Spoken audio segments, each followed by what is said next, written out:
Please السلام علیکم ناظرین، آپ دیکھ رہے ہیں قرآن و حدیث میڈیا. میں ہوں محمد اویس. ہمارے ساتھ مفتی عبدالمغیث حفظہ اللہ تعالیٰ موجود ہیں، خطیب مکہ مسجد چچا وطنی. آج ہم مفتی صاحب سے کویسچن کریں گے. مفتی صاحب ہمیں یہ بتائیں کہ جو نیک لوگ ہوتے ہیں ان کے جسم قبروں کے اندر سلامت رہتے ہیں؟ وعلیکم السلام ورحمۃ اللہ وبرکاتہ. ویسے بھائی یہ مسئلہ جو ہے یہ مختلف ہی ہے، اس میں اختلاف ہے. اصل میں ایک حدیث آتی ہے ابو داود شریف کے اندر، اس میں ہے کہ اللہ کے پیارے نبی حضرت محمد صلی اللہ علیہ وسلم نے ارشاد فرمایا کہ ان اللہ حرم علی الارض اجساد الانبیاء. اللہ تعالیٰ نے زمین کے اوپر نبیوں کے جسم کو حرام کر دیا ان تاکل اجساد الانبیاء، کہ جو زمین ہے مٹی وہ نبیوں کے جسم کو نہیں کھائے گی. تو اس حدیث کو مد نظر رکھتے ہوئے جو ہے وہ کچھ لوگ ہیں جو اس حدیث کو صحیح سمجھتے ہیں اور کچھ ایسے ہیں جو اس حدیث کو ضعیف سمجھتے ہیں. اس حدیث کے اندر ایک راوی عبد الرحمن بن یزید بن جابر یا عبد الرحمن بن یزید بن تمیم، اس کے اندر اختلاف ہے یہ کون سا ہے. جو کہتے ہیں کہ یہ راوی عبد الرحمن بن یزید بن تمیم ہے وہ اس کو ضعیف کہہ دیتے ہیں، اور امام بخاری، امام ابو زرع رازی ہے، امام ابو داود ہیں، اور اسی طرح جو ہے نا وہ اور بھی ابن حبان وغیرہ رحمہ اللہ، ان کے نزدیک یہ جو ہے نا وہ حدیث اس وجہ سے ضعیف ہے کہ یہ راوی عبد الرحمن بن یزید بن تمیم ہے. تو باقی اکثر اس کو ضعیف بھی بہت سارے اس کو صحیح بھی کہتے ہیں.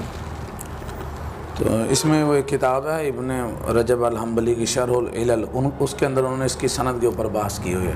تو اس وجہ سے اختلاف ہے. بہت سارے اس حدیث کو صحیح سمجھتے ہیں، جو صحیح کہتے ہیں تو وہ کہتے ہیں کہ جو نبی ہوتے ہیں ان کے جسموں کو مٹی نہیں کھاتی.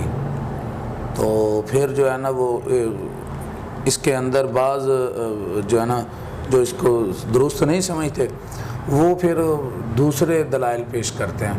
وہ کہتے ہیں قرآن کے اندر عام حکم ہے کہ قالت لہم رسلہم ان نحن الا بشر مثلکم. رسولوں نے بھی یہ کہا سورہ ابراہیم میں کہ ہم تمہارے جیسے ہیں، مٹی سے بنائے گئے ہیں.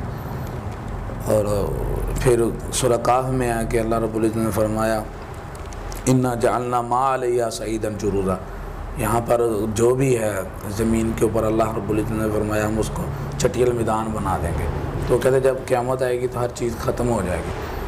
اور صحیح بخاری شریف میں ایک حدیث ہے کہ 2 دفعہ سور پھونکی جائے گی. تو جو پہلی دفعہ سور پھونکی جائے گی اس کے بعد اگلے سور کے درمیان 40 کا فاصلہ ہوگا.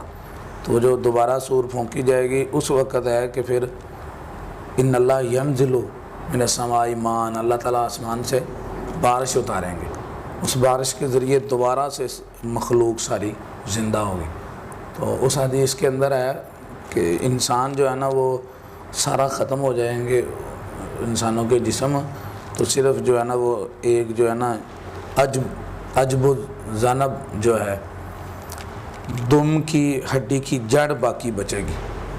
ریڑھ کی ہڈی جو ہے بیک بون، اس کے نیچے چھوٹی سی جو ہے نا وہ جیسے آپ جانوروں کے دیکھتے ہیں تو جانوروں کی دم نکلی ہوتی ہے، تو انسانوں کی وہاں پر دم نہیں ہوتی تو چھوٹی سی ہڈی ہوتی ہے. آپ اسٹرکچر دیکھیں گے ڈھانچہ تو اس کے وہ نیچے سے چھوٹی سی جڑ ہوتی ہے اس کی، تو وہ بچے گی. تو اس سے ہے صحیح بخاری میں ہے کہ منہا یرکب الخلق، اس سے پھر دوبارہ مخلوق کو پیدا کیا جائے گا.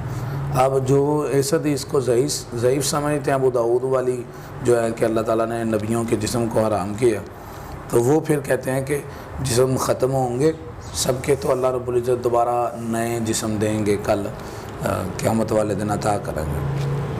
برکیف اس سے ہٹ کر جو ہے نا وہ عقلی طور پر بھی جو ہے نا وہ میں سمجھتا ہوں کہ اللہ رب العزت جس جسم کو محفوظ کرنا چاہیں کر سکتے ہیں. تو اللہ تعالیٰ جو ہے نا وہ اپنے نبیوں کے جسم کو بھی محفوظ رکھ سکتے ہیں کیونکہ اللہ تعالیٰ ہر چیز کے اوپر قادر ہے.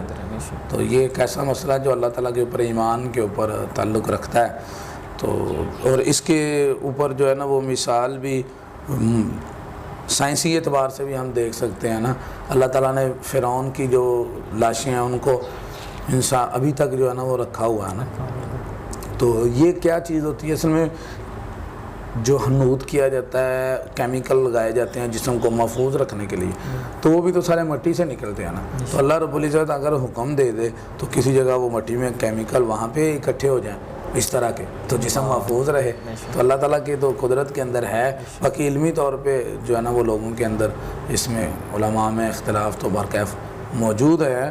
تو اگر اللہ رب العزت چاہے تو اللہ تعالیٰ نیک لوگوں کے جو ہیں وہ نیک لوگوں کے بھی جسم کو، انبیاء ہیں پھر ان کے بعد اور بھی جو نیک ہیں، بعض لوگوں نے مشاہدے کیے ہوئے ہیں کہ جسم محفوظ تھے. اس طرح کے جو ہے نا وہ مشاہدے بھی موجود ہیں کہ نیک آدمی تھا، اس کے بہت سالوں بعد وہ قبریں کھودی گئی اور بالکل وہ جسم صحیح نکلا.